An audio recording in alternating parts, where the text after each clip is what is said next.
I'm Adam Marcell for Pro Football Weekly with an inside look at a couple of the top prospects in this year's draft. It's presented by Verizon Fios. I'm joined by our draft expert, Nolan Naraki. Nolan, we're talking about Marcell, Dareus, and Nick Fairley, two of the top talents, no question, in the draft, but we've seen them kind of sliding down boards. Let's start with Dareus.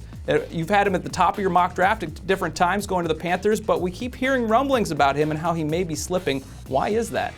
Well, I think the teams that he's interviewed with have had some serious questions about his stability, just what kind of person he is. I think there are maturity issues there. And you throw on the tape, and I think if you look at that motor and just see him loafing on the back end, I think teams are a little bit concerned just about the big picture, whether he's going to get it once he receives a big payday. And I think just the overall maturity is the reason that some teams are having concerns about him. I still see him as a top 5 pick. I think he'll be drafted early. The big question is, once he gets to the NFL, what kind of pro is he going to become? How much of this stuff, it seems to rise up as you get closer to the draft? How much do you think is just kind of smoke that people are throwing out there trying to get the word out and maybe have them slip down them? How much of it is actually true?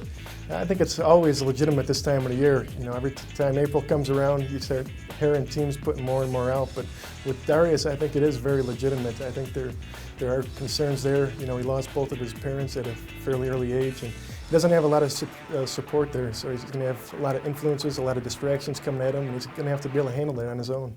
Looking at Nick Fairley, we saw him dominate the BCS championship game. After that game, I think a lot of people thought maybe he's the top player in the draft, maybe he's the #1 overall pick, but slowly he's slidden down boards. What are you hearing with him?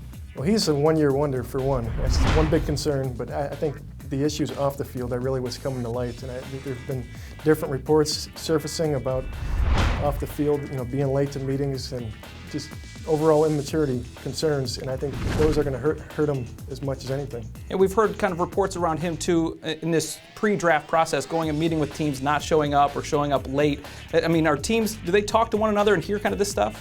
It's not always well known, but yeah, GMs are in constant contact as they're trying to orchestrate trades and figure out who's doing what. And there's a lot of information that's shared throughout the process. So, you know, you miss one meeting here with one team and 10 other teams find out about it, and word quickly spreads. So I think that's definitely at play.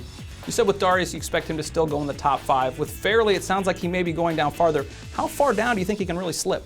Well, Tennessee's the natural landing spot. You know, they need a defensive tackle. His old defensive line coach, Tracy Rocker, is sitting there in Tennessee.